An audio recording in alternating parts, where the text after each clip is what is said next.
Welcome to Listen to Learn, a podcast by the Consistent 24. In each episode, we explore best-selling books to help you listen, learn, and start earning. Turn your talents into profits and start your journey today.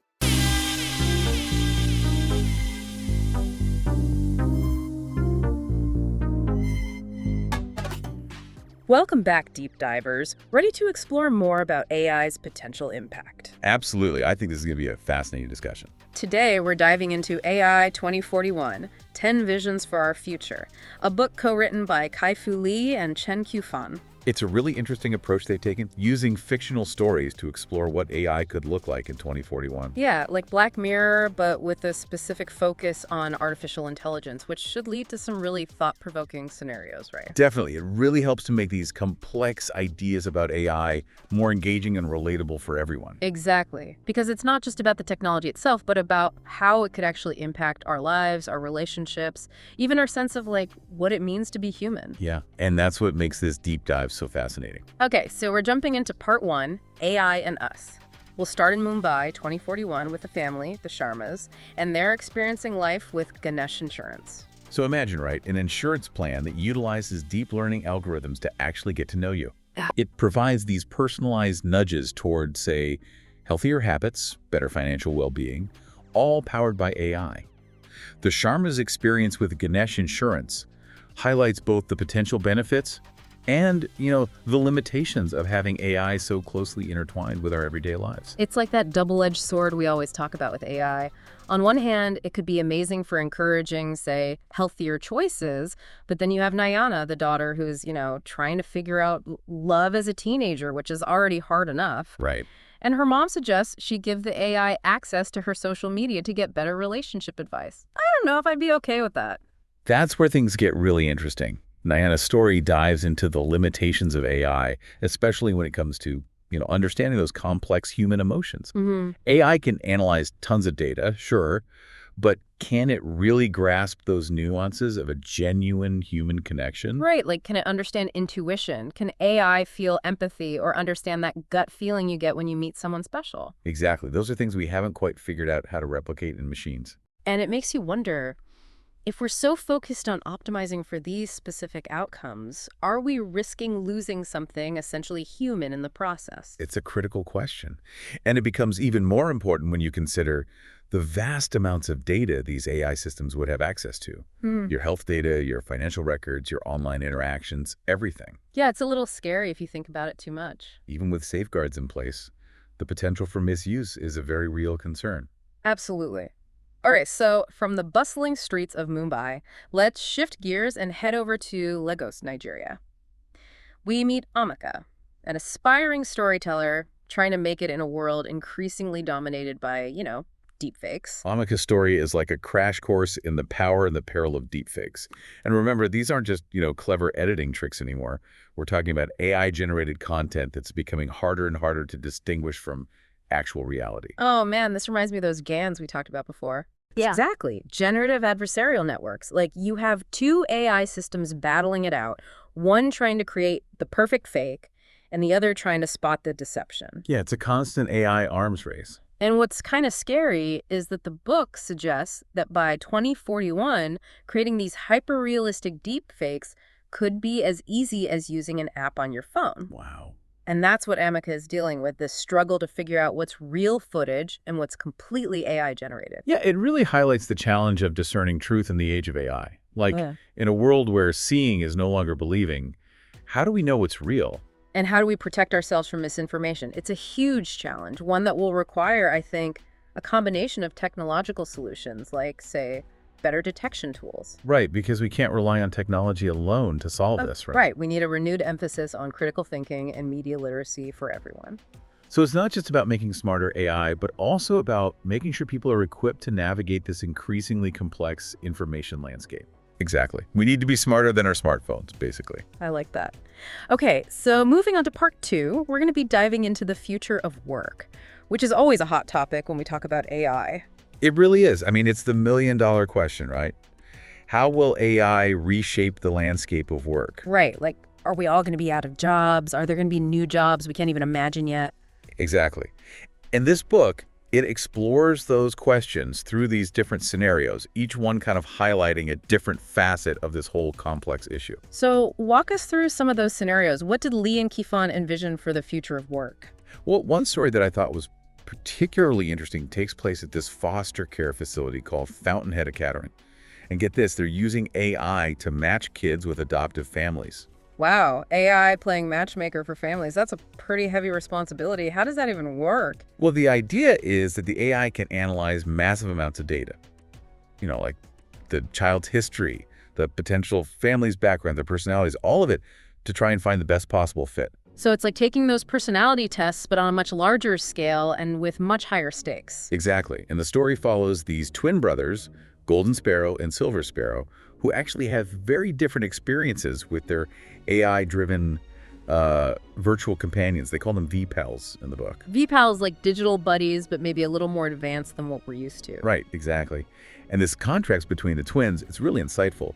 Golden Sparrow, he thrives with that structured guidance from his VPAL, Adaman, while Silver Sparrow, he craves more of that intuitive, emotional connection with his VPAL, Solaris. It's almost like they each gravitate towards different aspects of what a companion can offer, whether it's like practical support or emotional intelligence. Right. And it makes you think, how much do we as a society want to rely on AI for things like, education, mentorship, maybe even emotional support? Yeah, it's like, are we headed towards a future where AI becomes this kind of personalized life coach for everyone?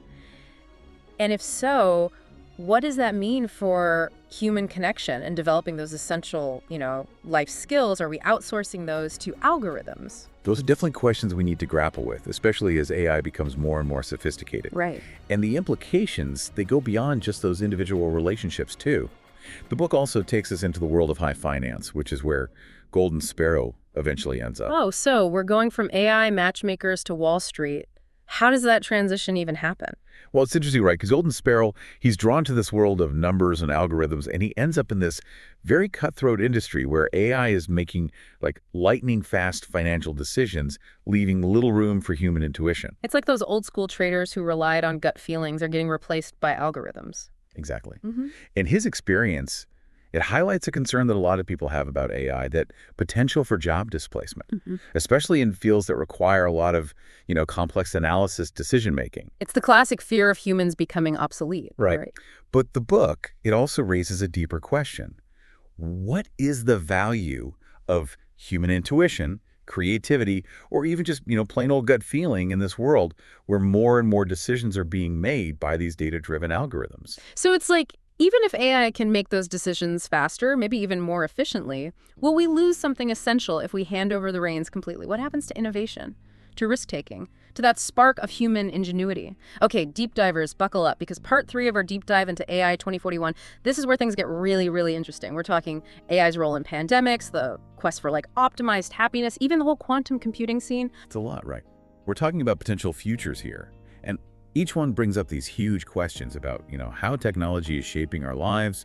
We'll see how AI could be used to fight global health crises, maybe even change how we think about happiness, or even, like you said, reshape reality with things like quantum computing. And just to be clear, we're still talking about the book AI 2041, 10 Visions for Our Future by Qiufan and Chen, right? Exactly. We're diving deeper into those 10 visions, trying to really unpack them. Okay, cool. So where do we start? What's got you, totally hooked in this section? Well, there's this one story called Contactless Love that really stuck with me.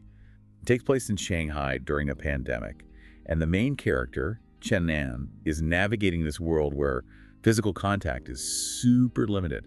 Okay, I can see why that one would resonate after the past few years. We've all had a taste of that. Right. And what's fascinating is that Chen relies heavily on AI, like AI-powered helpers and these things called biosensor membranes to navigate this new reality.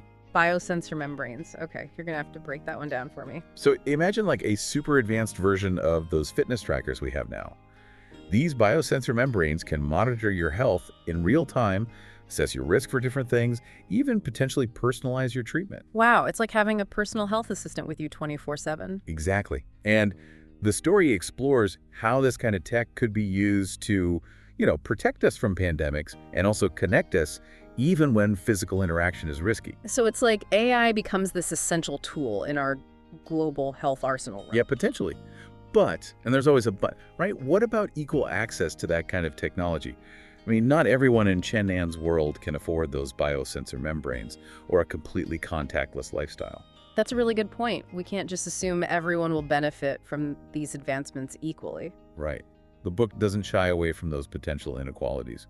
Like, what if these advancements actually widen the gap between the haves and the have-nots? It's like we need to be thinking about these ethical considerations now, not after the fact, right? Absolutely. We have to be proactive, not reactive. Okay, so from pandemics and biosensors, let's jump to something completely different. This story, The Isle of Happiness, totally blew my mind. AI being used to maximize happiness for a bunch of people on a luxury island. It sounds wild. It is wild. Imagine, like, algorithms that analyze your every like and dislike, every little quirk, and they curate experiences just for you, all designed to make you as happy as possible. It sounds amazing in theory, but then it makes you wonder, what does happiness even mean in that context? Are we just talking about, like, fleeting pleasure, or is there something more to it? Exactly.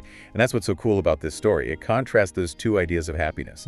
That hedonic happiness, which is all about feeling good in the moment, and eudaimonic happiness, which is about finding meaning, purpose, fulfillment, that kind of thing. And the story actually addresses those different types of happiness. Yeah. The AI in the story, it even struggles with how to define true happiness. It starts by focusing on that, like instant gratification, the hedonic stuff, but then it learns that real lasting fulfillment comes from something deeper, something more aligned with eudaimonic well-being. It's like the AI is going through an existential crisis right alongside the humans. So where does that leave us? Can AI ever truly understand something as complex as human happiness? Or is it always going to be like a pale imitation, just a bunch of calculations about what we think will make us happy? I mean, that's a question philosophers have been wrestling with forever. But it takes on a whole new meaning when you throw AI into the mix, right? Especially as AI gets better at shaping our experiences and, tugging at our emotions. No kidding. Okay, so we've covered pandemics, happiness, what else? I feel like AI 2041 is a wild ride. What other potential futures do Lee and Qiufan explore? Well, they don't let up on the thought-provoking scenarios. The story Quantum Genocide, for example, really highlights the immense promise and the potential dangers of, quantum computing. Quantum computing, that's a whole other can of worms, right? Right. On the one hand, quantum computing has the power to solve these insanely complex problems, potentially leading to breakthroughs in medicine, material science, countless other fields. It can be revolutionary.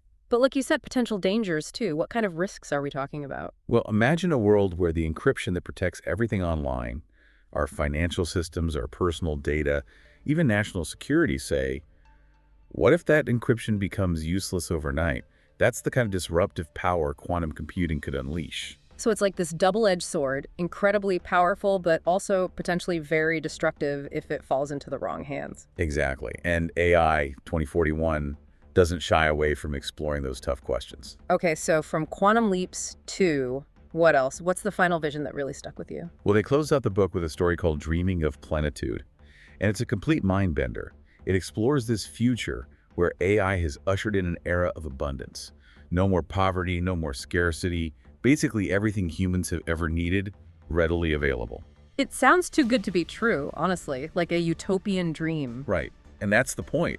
The story makes you think about what happens if or when AI solves some of those huge problems humanity's been grappling with for centuries. What happens to the value of work? What gives our lives meaning in a world without scarcity? It's like achieving utopia might create a whole new set of challenges we never even considered. Exactly. It's a lot to wrap your head around, but that's what makes AI 2041 so compelling. It pushes us to confront these really complex questions about the future and how we want to shape it. So as we wrap up our deep dive today, it feels like we're left with more questions than answers, but I think that's a good thing, right? It means these stories have sparked our curiosity, got us thinking about the future of AI and what it means for all of us. 100%. And that's the power of good science fiction, right? To make us question, imagine, and hopefully prepare for the world we're creating. Because the future of AI, it's not some predetermined outcome. It's something we're actively shaping right now with every choice we make. So to our listeners, keep those questions coming and keep exploring the possibilities because the future of AI is a conversation that needs all of us. Until next time, deep divers. Thanks for tuning in to this episode of Listen to Learn, the podcast by The Consistent 24. We hope you found some valuable insights today that will help you turn your knowledge into action and maybe even start earning from what you've learned. If you enjoyed this episode, don't forget to subscribe and leave a review. It really helps us keep bringing you the content you love. And remember, you can always dive deeper into the books we discuss by grabbing a copy from your favorite bookstore, whether online or local. Stay consistent, keep learning, and until next time, just listen to learn.